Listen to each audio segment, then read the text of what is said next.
ज़कात के मौजू पर बात हो रही थी। आज का हमारा पहला मसला ये है कि एक आदमी किसी को कर्जा देता है और एक आदमी कर्जा लेता है। अब वो जो माल है ज़ाहिर है उस आदमी का माल है जिसने कर्जा दिया है। अब वो जो माल है उसकी ज़कात कर्जा देने वाले पर है या कर्जा लेने वाले पर है। जो कर्जा देने वाला है असल माल तो वो है जिसने कर्जा दिया है। अब उस माल की ज़कात जो है ये किस पर आएगी? मेरे भाइयों, माल की ज़कात माल के मालिक पर आएगी, यानी कि जिसने कर्जा दिया है उस पर ज़कात है, जिसने कर्जा लिया है उस पर ज़कात नहीं है। आज का हमारा दूसरा मसला ये है कि एक आदमी किसी के पास अमानत रखता है। अमानत वो पैसे रुपए है या सोना चांदी है, और अब वो जो अमानत का माल है उसकी ज़कात किस पर आएगी? मालिक पर आएगी या जिसके पास अमानत के तौर पर माल रखा हुआ है उस पर ज़कात आएगी?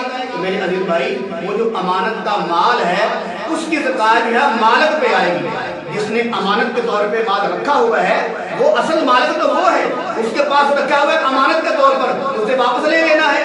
लिहाजा वो जो अमानत रखने वाला है मालिक है उस पर ज़कात आएगी, जिसके पास अमानत रखी हुई है उस पर ज़कात नहीं आएगी। आगे मसला ये है कि एक आदमी है जिसके पास 10 तोले सोना है।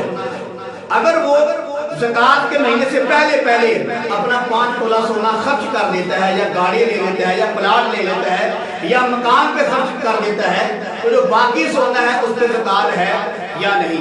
मेरे अजीज भाइयों, सोने का निसाब है 7.5 तोले सोना।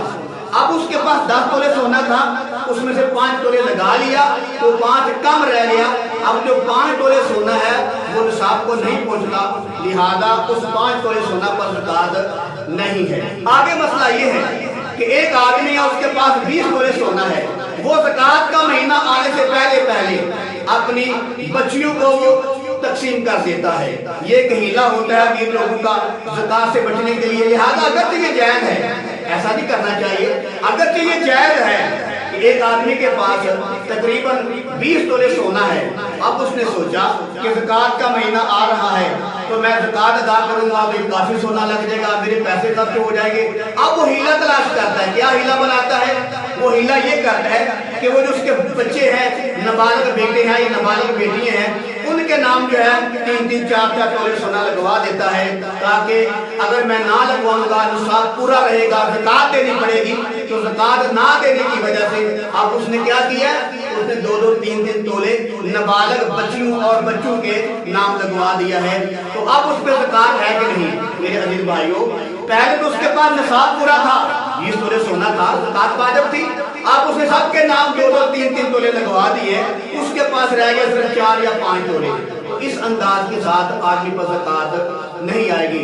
लेकिन बात याद रखें, बुखारी शरीफ की पहली हदीस मुबारक है, इन्नमल आमालु बिन्नियात, अमल का दारोमदार इंसान की नीयत पर है।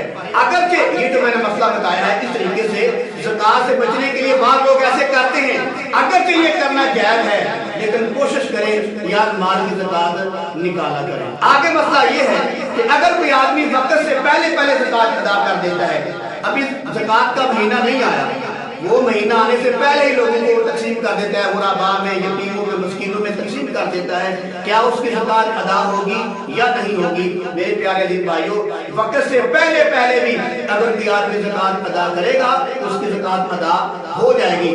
वक्त के बाद भी अगर कोई आदमी ज़कात अदा करेगा उसकी ज़कात अदा हो जाएगी। शवाल के महीने में अगर कोई ज़कात अदा करेगा उसकी ज़कात फिर भी अदा हो जाएगी।